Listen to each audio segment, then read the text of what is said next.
Okay, the first thing that you need to have open in front of you is the image inside Photoshop.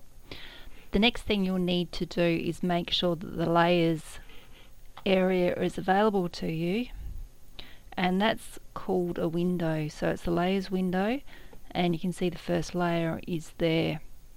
So we go up the top here to Windows, and we make sure that layers is selected. If not, we click on it and it will appear. Once we've ensured we've got our layers viewable, we can keep that on there. Now we make the changes that we want to the initial image, or sometimes what I'll do is I'll duplicate the layer so we're not messing around with the first one.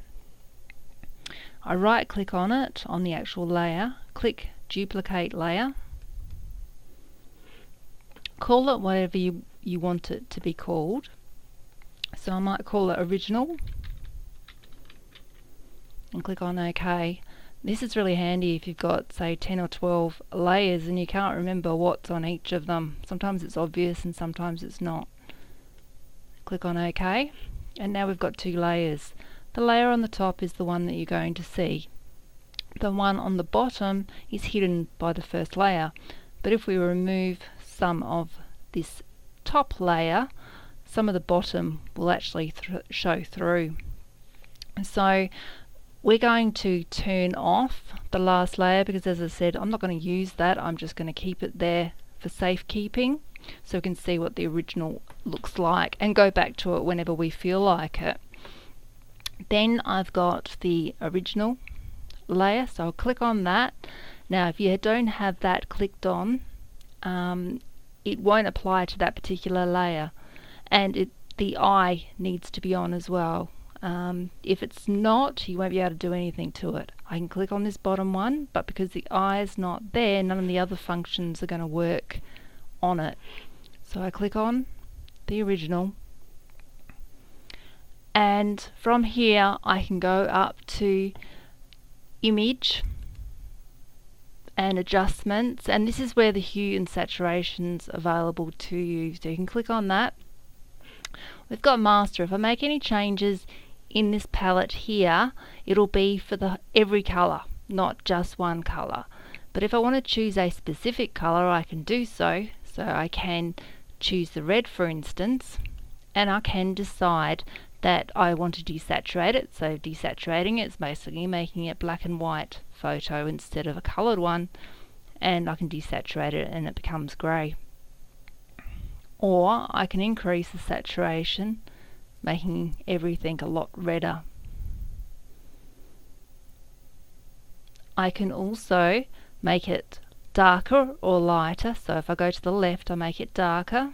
No, we'll take it to black, or it'll make it lighter and it'll take it down to a light grey.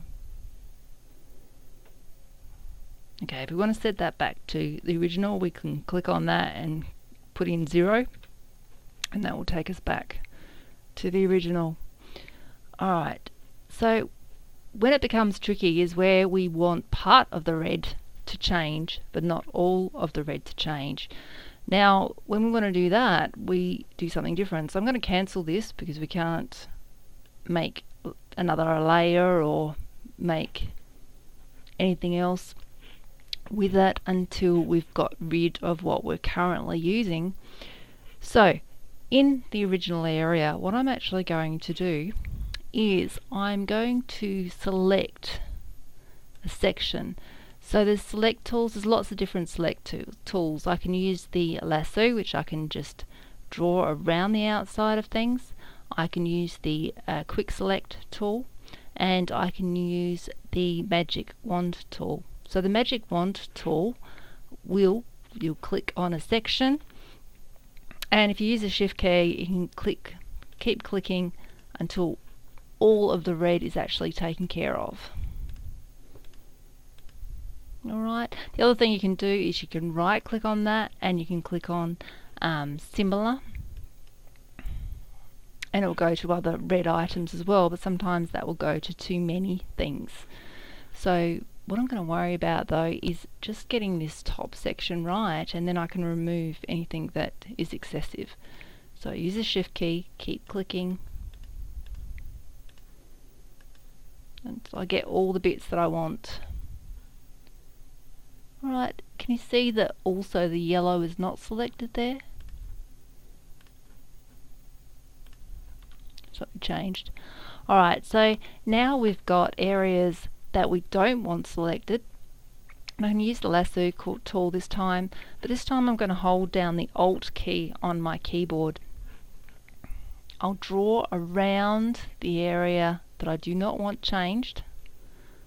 So all of this lower area that has partial selection, I'll draw around that, let go, and now you can see that it's no longer selected. The only thing that's selected is this red tower bit here, and there's a couple of spots in there as well. Let's deal with them in a second.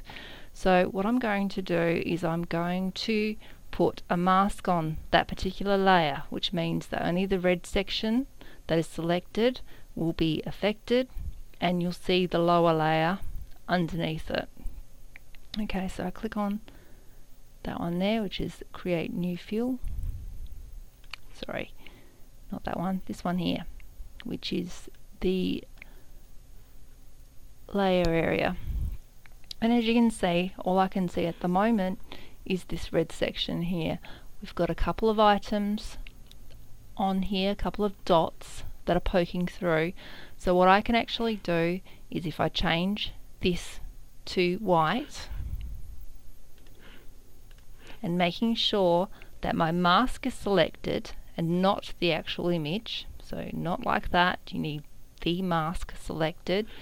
You click on the area that you want to paint, use the brush tool, and just put a tiny little bit of white there, and a tiny little bit of white there, and that will get rid of the little gappy areas. Alright, I'm going to turn this one on again so that I can actually see the difference, so I can see the two together. And then what I'm going to do is I'm going to select the layer image on the top layer, and then I'm going to change the hue and saturation on that. So I'll go to image, go to adjustments, hue saturation, or you can use the Control U as a shortcut, and then I can change the color. So if I change the hue on red, that'll give me a variety of colors I can change.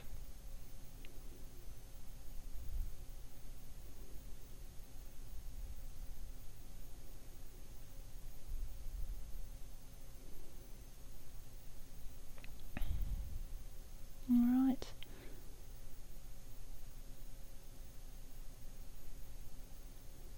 So we can change it to whatever we want. So let's make it purple. It's all good. I'll click on OK. And as we said, it hasn't affected the lower level at all. If I remove the top layer, it's back to red, it's back to its original. So you can see just the bottom layer, and then with it on the top layer. And then when you save as a JPEG, you are saving the new image with the purple blocks on top.